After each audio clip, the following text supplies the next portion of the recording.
Guys, in this, the last story in this segment here, we want to talk about the U.S. Senate. It appears to be very, very badly broken, and because it's so broken, we have this situation where the filibuster rule, which basically allowed the minority to have a voice in what was going on. I mean, Neil Gorsuch is now about to be appointed to the Supreme Court of the United States, but he's only managed to accrue 54 votes, and he needed 60 under the old rules, but yesterday they employed the nuclear option.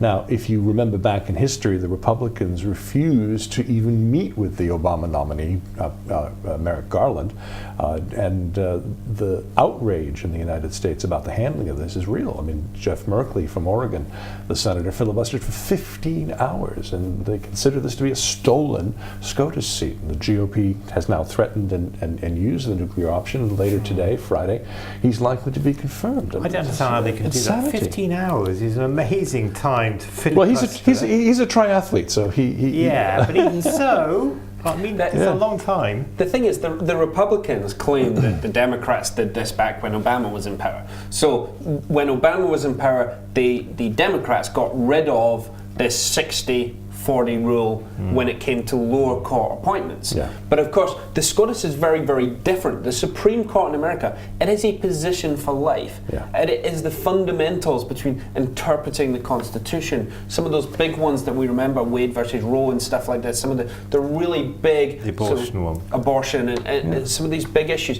From now, you've got rid of this sort of checks and balances system, and you've said, if you have a right-wing nutter, for instance, in office, we'd never call 45 a right-wing nutter, but if you did just to have a right-wing nutter in office, and he appointed someone who really actually cared about businesses rather than individuals' rights, which is the big, big issue with Gorsuch, all of a sudden he gets in because actually, you know what, we don't care anymore. We don't care about politics or democracy or being democratic. What we care about is having our way, because if I don't get my way, I'm going to be a little spoiled. Well, Gorsuch is a right-wing ideologue, and because he's a right-wing ideologue, there are always going to be these issues of packing the court with these types of justices. Now, Obama was supposed to replace Scalia, who was a right-wing ideologue, but he didn't get the chance to because all of a sudden the Republicans decided that they pulled something out of their ass called the rule that you cannot nominate someone during your final year as president, and they wouldn't even meet with the guy. So now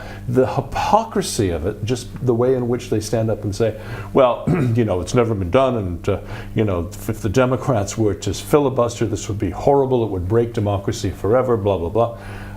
I don't know how these guys get up out of bed without falling over their You're own right. I mean, feet. that Supreme Court thing, I mean, it's very worrying. I think the Supreme Court generally does a very good job, Yeah. I've got to say. And I think it's a very important institution interpreting the Constitution. And it's a very important, you mess with that at your peril, I would suggest. Well, it goes all the way back to 2000 when the election was stolen. I mean, if you think back to the way that Bush v. Gore was handled, and you know, they stopped the counting of the hanging Chad the hanging ballots. Chad. Yeah, that was when the real ideological shift in the two bodies started. And now, where are we? But this isn't just about the shift in these two parties.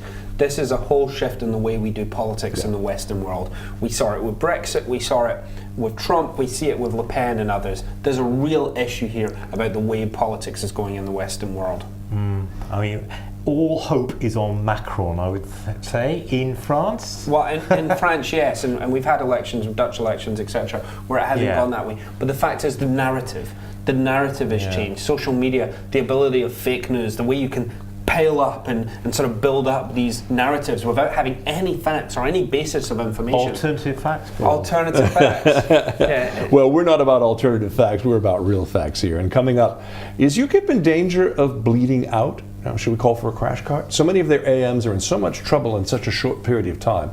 And Labour's in trouble with their flagship preschool program. Can nursery schools even afford to implement it?